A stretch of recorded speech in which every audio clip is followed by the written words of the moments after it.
Message डाल रहे हो ना कि बीजेपी की कार्यकाल में ना तो जवान सेफ है ना ये है। सर मेरी पोस्टिंग 2006 में J&K में थी, कुपवाड़ा में। वहाँ पे बॉर्डर पे एक रूल था, no first fire no more than 11 nm, यानी कि जब तक पाकिस्तान की तरफ से एक भी फायर नहीं आ जाता तुम कोई फायर नहीं करोगे।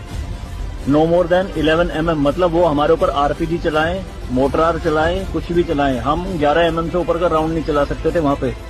मेरे हाथ पे ओम गुदा हुआ है। इस ओम के गुदे होने की वजह से मुझे हाथ में रुमाल बांध के ड्यूटी करनी पड़ती थी वहाँ पे। अगर उनको ओम दिख गया ना तो छोटे छोटे बच्चे पत्थर मारना शुरू कर देते थे। और सर श्रीनगर के लाल चौक पे 26 जनवरी के दिन बहुत बड़ा तिरंगा बिछा के जिंदी गाय काटी थी, जिंदी, और जिंदी की खाल उतारी थी सबके सामने, पूरी सेना के सामने। यूनिट खड़ी थी वहाँ पे पूरी, और चक्कू लहरा के खूब बोलते थे, क्यों भाई हिंदुस्तानी कुत्तों, तुम्हारी माँ है ना ये, देखो क्या हाल करेंगे इसका हम। भाई कुछ नहीं उखाड़ सकते थे उनका। क्यों?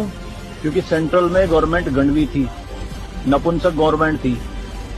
हमारे सर पे चौकी बना ली थी उन्होंने, जो LAC है ना, LOC, उस पे बिल्कुल वहीं 50 मीटर के दायरे में। और रात में बड़े बड़े स्पीकर पे माइक पे बोलते थे पाकिस्तानी रेंजर्स, अरे अपनी बहनों के एक रात के लिए हमें दे दो, क्या हुआ हिंदुस्तानी नपुंसको, चलाओ गोली। कुछ नहीं कर सकते थे उनका। 2014 में जब गवर्नमेंट चेंज हुई तो सेना अध्यक्ष बिपिन रावत साहब जब उनसे मिले तो उन्होंने बताया कि बॉर्डर के हालात खराब है सर, छूट नहीं है जवानों को कुछ भी। तो PM मोदी ने कहा था कि छूट मेरी तरफ से पूरी है, मैं नहीं जाऊंगा वहां लड़ने, तुम जाओगे।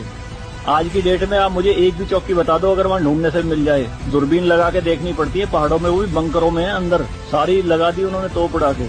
शांति काल में आप 155 mm की बोफोर्स टाइप की तोप नहीं चला सकते, यूएनओ का रूल है। लेकिन 2014 में ये बोफोर्स भी चली J&K में पाकिस्तान की तरफ चौकी उड़ाने के लिए। तो सर ये मत कहिए कि बीजेपी के कार्यकाल में जवान मर रहे हैं, ये हो रहा है।